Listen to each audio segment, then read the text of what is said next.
প্রিয় গাইস, আসসালামু আলাইকুম। আজকে আমি আসছি মোহাম্মদপুর মোহাম্মদ হাউজিং তাজমহল রোড ঈদগাহ মাঠের ভিতরে উরুস চলতেছে। উরুসে এখানে খাবারের আয়োজন হয়েছে।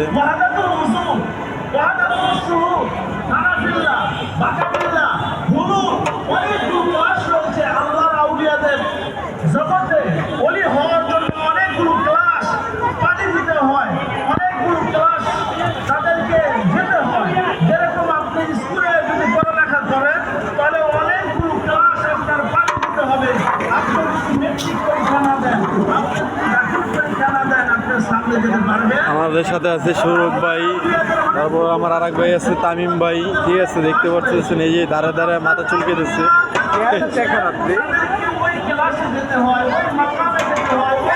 সাথে আমিও আছি। দেখতে পাচ্ছেন কত রকমের খানা দাওয়া চলতেছে। ঠিক আছে, আয়োজন চলতেছে।